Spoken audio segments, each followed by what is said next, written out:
Caribou Weather Dude YouTube channel. Joey only here in the house this morning. Good morning, everybody. Welcome to the show once again. Wells, BC, 3,953 feet above sea level. It's your daily look at weather across Western Canada, most especially British Columbia, where a little bit of thunderstorms continue a little bit longer, but we got a heat wave coming. It's coming to start July 1st. You got a nice warm Canada day coming at you as well. Residents in Flin Flon, Manitoba are going home today, finally, after a number of weeks of being out from evacuation from the wildfire. And of course, we got some tornado watches likely to be put up by Environment Canada in Saskatchewan today, where these storms are looking next level. Okay, let's get on with the show. Let's go. There it is. This is bad news. My God. I didn't think it happened. Get on! I'll watch the video later. I'm up in this. Oh, yeah. If you wouldn't mind, hit like, share, subscribe, tell a friend. I really appreciate when you do that again and again and again and again. Help support the channel. Become a channel member if you wouldn't mind, because that puts a little bit of dollar in my pocket and keeps me eating human food. Okay, let's start off by looking at fire activity on firms. What do we see for the last 24 hours for fire behavior, fire activity? We can see still that area north of Fort Nelson is still pretty active, and to the far east there by the Alberta corner. And, of course, a little bit there in the Northwest Territories, a little bit of activity in northern Alberta has been going on. Some of those fires have been kind of picking up just a bit there. Mostly quiet in Saskatchewan, where they've been taking rain, and more rain again today with large storms moving on through. In Manitoba, quiet up and down. So that's great news for Saskatchewan, Manitoba, where there seemed to be no end in sight for the fires at one time. And now we are seeing Flin Flon residents getting to go home. And I mean, that was wild. We saw that Wildfire. If you recall, let's just talk about this 1 second. If we were to go back to the 4th of June and look what was going on then, at the 4th of June, we had this fire, the Wildfire, that ran 40 kilometers more or less, and ended up on the doorstep of Flin Flon. And then, about a day and a half or so, we had the fire that started at Kississing Lake, took off, and burned this huge section of Manitoba there, put a number of communities in danger. It's nice to see that this fire activity from June 4th is a long time in the past. So enjoy your return to Flin Flon today, everybody. I'm really glad to hear that. I know the mayor of Flin Flon was totally awesome. I know a lot of people worked really hard. I know a lot of people came from around the world. I know BC sent firefighters. I know a lot of people put a lot of effort in to make sure that this happened, and I'm glad that everybody gets to go home safe. I'm sorry for some of the communities on the Saskatchewan side that took some losses there from that same fire, but it's can't win them all. That was a lot of fire activity you're up against. Okay, what else in the prairies today? All right, so we're not going to do too much talking about the prairies today, but we got to make mention of this there. We have in Area A, Saskatoon on down to Regina, the west side there, north of Regina, 90 to 110 kilometer gusts of wind are expected in these thunderstorms. Could see 2 to 4 centimeter hail.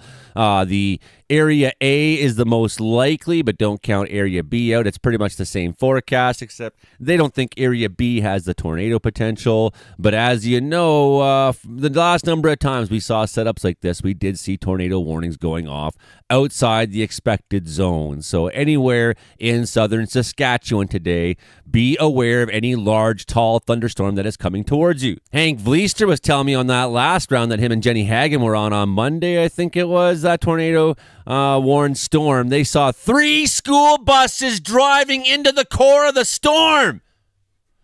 Knock that off, people. You see, I don't know. Maybe you don't get a tornado warning on your bus. Maybe you're not aware. You see a couple tornado chasers parked there looking at a giant thunderstorm. Maybe clue in not to drive straight into it. You got lucky this time. Don't do that shit today. Here's where the supercellular thunderstorms will probably be popping up here. The supercell composites, as you can see, that sort of area near Regina, more or less, is the area that the GFS model seems to think will be the best chance for supercellular development. Very tall, very explosive, the most powerful thunderstorms on the Earth. Supercells. We had apparently a pair of them hit Quesnel the other night at like midnight. It didn't make any sense whatsoever. I don't think you'll be waiting that long today for this, though, Saskatchewan. Be aware, and anyone who's in that gray area, that's still areas where supercells are expected to pop up. Does that mean some could pop up outside that area? Absolutely. Yesterday, I made my forecast video, and I hit export And then by the time I had it uploaded to YouTube, they just put up the severe storm watches. That's not the case today. Today, they put it up while I was editing. I went and looked back and was like, oh, hey, good. So we got severe thunderstorm watch there in southern British Columbia. That whole quadrant, that entails Nakusp, Castlegar, Kootenay Lakes, Kimberley, Cranbrook, and maybe out to Fernie even. You're under a severe thunderstorm watch. Up in Alberta, northern Alberta, severe thunderstorm watch. Fort Nelson, into the severe thunderstorm watch. You also got the special air quality statement up there right now, including air quality warning that's up in the Northwest Territories, as well as the severe thunderstorm watch for Dawson City and all these places. Oh, and a little bit even into southern Yukon as well. What am I struggling to get the right words out there? So severe thunderstorm watch again in the Yukon. Totally bizarre, totally messed up. And then we still don't have our tornado watches or severe thunderstorm watches yet for Saskatchewan. That will get put up today. So even though it's not there for the time that I got this video ready, be aware, Saskatchewan, that is going to happen. And we're still setting record low temperatures in Alberta. So we got, a cold outbreak in Alberta down to Montana and places like that, while the heat dome is going on the East Coast, making everything scorching.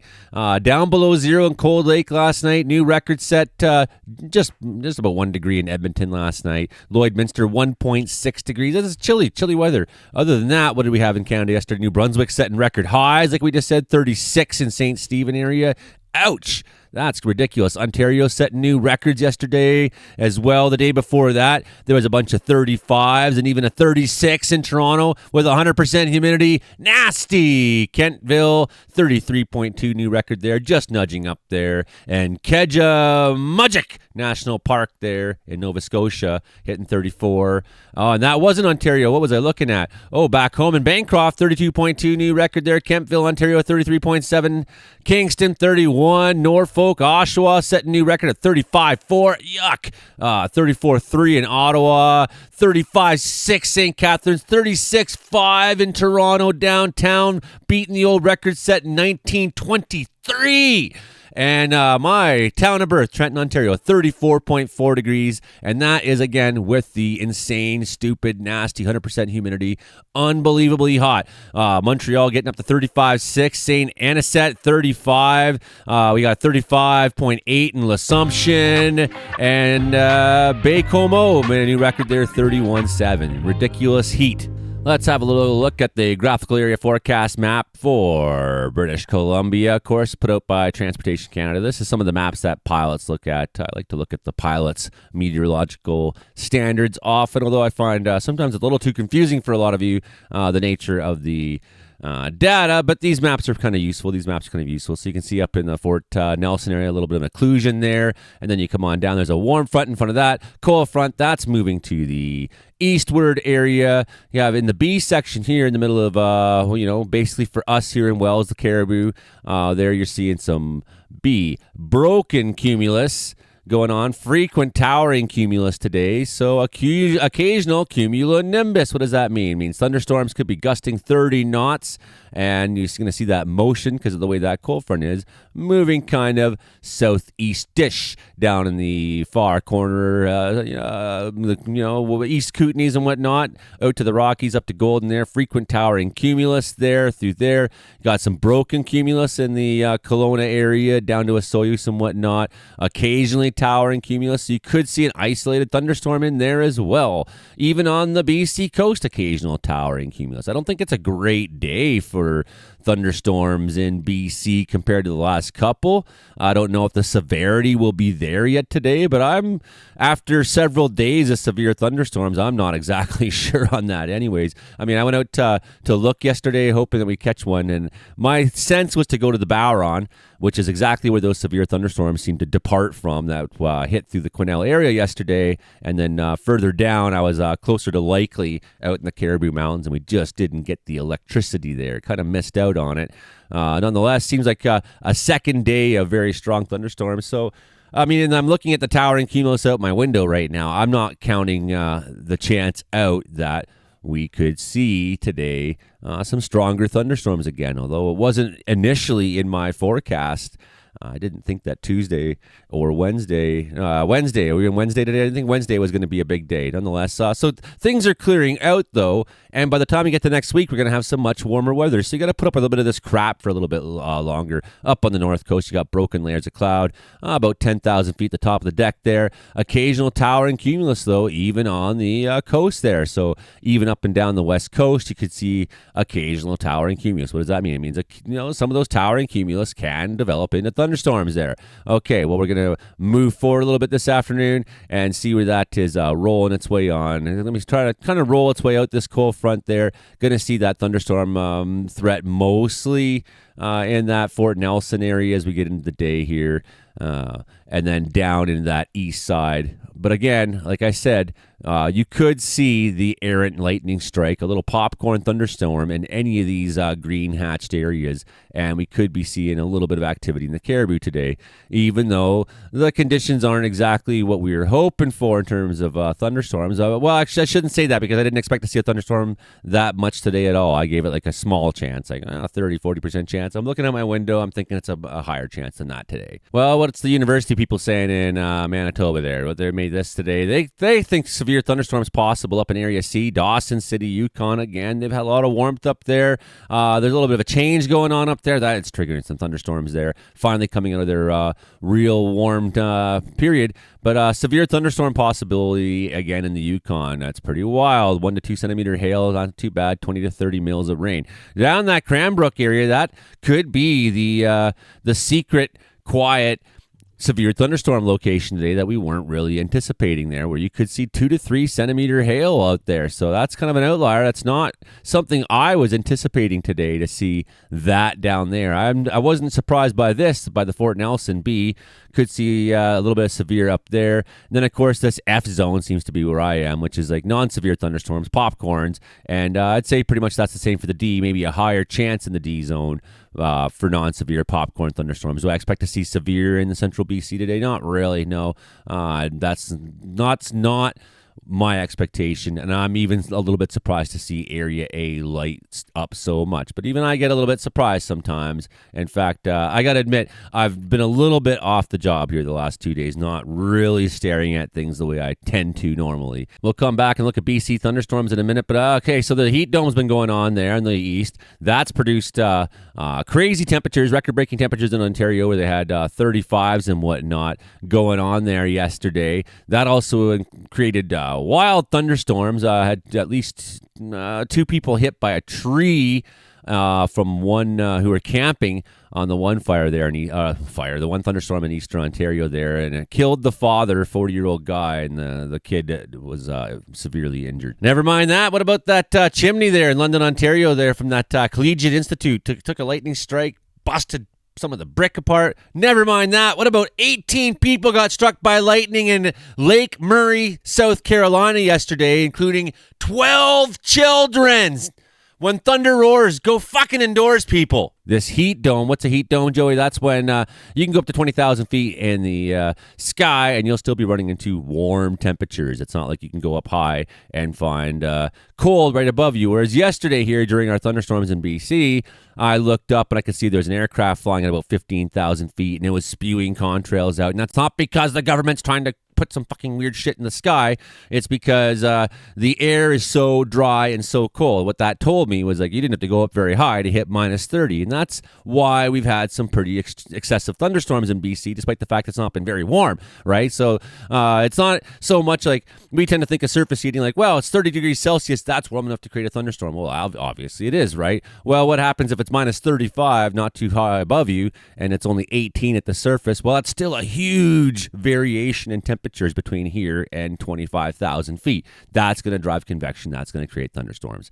That's going to make them especially mad. So we've had that upper level low problem going on in BC where the upper level lows in the Gulf of Alaska have been shoveling in this moisture, this crap, this cooler weather and whatnot, and it's been kind of keeping things down in BC. We've not had much heat. I've had firefighters messaging me going, where's the heat coming, Joey? I've had firefighters from the ministry messaging me saying, where's the heat, Joey? I've had my bosses messaging me, where's the heat, Joey? And everybody wants to know because we're not working. And I know you like it when we're not working, but it's not necessarily great for the province when a lot of firefighters are sitting around. I'll tell you why. I think back to 2019 and 2020, there were dead seasons. A lot of people just said, well, to hell with this. I'll have to get a real job now. Along came 2021, which was the heat dome year. We had the explosive fire season, and everybody was a rookie. It was rookies everywhere. I was like, I need some crewmen. I need an experienced guy to be my Bravo. And it's like, well, I've never actually worked a fire. Like, I need a crewman who's not a rookie. Couldn't find one. It was ridiculous. Every crew was full of rookies, right? So the more we keep working, if we have a season where it's busy enough that we all get some tours and we get some work, but hey, maybe things aren't torching off rank 6 fire running 10 kilometers, burning down towns. That's great. We don't necessarily need that. Just a little bit of work to keep us going is actually good for people's for crew cohesion, for crews being successful, for crews being organized, for crews having their practice, for crews keeping you more or less get the point I'm trying to make here, right? We fall out of practice. People go look for new jobs, this and that. Becomes a lot of turnover in wildfire service and in the contracting world that I'm in. And next thing you know, we find ourselves in trouble. So when's the heat coming? We do need a little bit of work. Maybe we don't want a crazy fire season like 2023. There is some middle ground. There used to be normal fire seasons. We could have that again eventually. That'd be nice. Look at this extreme heat. So we're talking hundreds all across the southern part of the United States. Where's your climate change now, Joey? It's right fucking there, idiots. Okay? 100 degrees, 100 degrees. That's just summer. It gets warm. Shut up! You don't know anything about records or what's normal and when's normal and this and that. It's pretty obvious to me by the things that people say that they have no clue. There was 100 Fahrenheit in New York City there, and 100% humidity. It felt like 47 degrees Celsius, and people, well, that's just summer. Now, New York's on the coast that doesn't get that kind of weather. The question is, when are we going to get some of this heat? When? Well, let's go through the weekend, and still kind of down. And that looks a little better on the Sunday, and what's that? Coming into Monday, bam, some heat into BC, and we are scaling it up. Watch. Here it comes. Bam. Yeah. Into the high 80s, into the low 90s. Bam. Again on Tuesday. Across the prairies, getting hot. Again, and next week, Wednesday. Now we're looking about a week out. So take it with a grain of salt. Some of these values will change. Some of these images will change. But it just gives you the point. We've had a forecast change. We've had a change in the model. We see a pattern change ahead, and it's a welcome one. I was looking at these same maps 3 days ago, and it was like, well, we're going to get hot on July 1st for 2 days. This change seems positive. It seems like it's going to be shared across the other models in the coming days. I expect to see the heat return, some close to 100 there in parts of BC next week, Friday. So we're looking a ways out now. But this is a good sign. This is a good sign for us to have some summer weather in the province. Again, let's have one last sort of run through there into our weekend. Okay. Better. And, wow. And hot. I'll take a quick run through today. Our best thunderstorms are probably up in the Fort Nelson area, up in the North Peace there. Expecting some strong ones down here. More rainy down there, though. It's going to be a mess. It's not dry thunderstorms. You've been taking some good rain in southern British Columbia. And, okay, here what we're talking about in the prairies today. Some of these guys are going to become tornadic. So watch these lines of thunderstorms coming through. ECMWF seems to have it more on the west side there. Could see as you get further east, some of it looks like, I think the strongest thunderstorm line is probably going to be that Prince Albert, Saskatoon, that area kind of on down. Probably going to see some supercells there. Same with the Alberta border area. Some of those will be tornado producers. Okay, so we'll try to keep you in the loop if that's going on, but I'm a little distracted sometimes. I can't always be the guy. You might want to also pay attention to Brandon Hauk on his Facebook there. Of course, he always has those kinds of details. So a little bit of thunderstorms today, maybe some severe potential down south, but very rainy, maybe some severe potential up north where it's a little drier. And then lingering showers continue on through the mountains. Head into Thursday here. You can see that energy is kind of moving on out to the prairies where they're getting more and more of their thunderstorm activity picking up while we're kind of just in some crappier, rainier conditions. Yeah, there'll be a few errant strikes of lightning in southern BC on Thursday. But again, Peace area more active. Nothing severe, I don't think, standing out to me on Thursday. It's all moving out. A little bit of showers left on Friday. Yeah, sure. Again, the north taking some of that lightning up into the Yukon. This has been been going on for days, from up into Alaska, into the North Yukon, into the Yukon, up into the north, up towards the Arctic Ocean. We're seeing crazy heat up there, crazy thunderstorms, and that continues. It's been warmer up there than it's been in much of BC, right? So whatever you think about climate change, it's been warmer up by the Arctic Ocean a lot of days than here in Wells, BC. That's the reality. Into Saturday, we're going to see that pattern change come soon. Of course, we'll be making new weekend forecasts for you. We've almost talked myself out here this morning already. Into Sunday, look at this, improving, and that's we'll go click on some temperatures here. We'll watch those thunderstorms move on out towards Saskatchewan, Manitoba. Oh, those of you in Manitoba, make sure you're following Justin there from Weather Center of Manitoba. Of course, he's part of our podcast, and we'll be live on this channel with the podcast on Thursday night, 6:30 p.m. Pacific Standard Time, right here. Also, wishing you well there. Meteorologist Mark was in the hospital there. Had some issues there that had to be dealt with, and he's going to be okay, but some scary moments there for meteorologist Mark. So you can always follow him at Ingles WX. He's not working right now. Maybe he'll be writing a few blogs. But as you can see, into that warm pattern next week, 30s. I could handle that. You could handle that. We're going to start off July nice and warm, guys. I'm stoked on it, and it's going to stick around for a little while into the interior. I mean, these aren't crazy heat signals. No, these are summer normals. And then we'll see how long it lasts for. But at least a short period of prolonged good weather is starting the month. So I hope that at least gets you sort of through what's going to be going on the next bunch of days there. And, circle on your calendar some warmer weather coming next week. Circle Saskatchewan for severe thunderstorm potential today, for possible tornadoes. And then circle Flin Flon, Manitoba, as the lucky people who get to go home after their terrifying, horrifying experience of being surrounded in every direction from wildfires. The town remains. Good work, everybody. Good work, everybody. Hit like, share, subscribe. Please support the channel. Become a channel member. Become a Patreon member. Whatever. Any donation helps. Any sharing the videos help. Any liking, sharing. I'm not getting the views right now. I had a drop in revenue from advertisements this last month, and it's like, man, I guess I'll eat dirt or something. I don't know. Without fire coming soon, I don't know what I'm going to do. Woo! Okay, talk to you next time.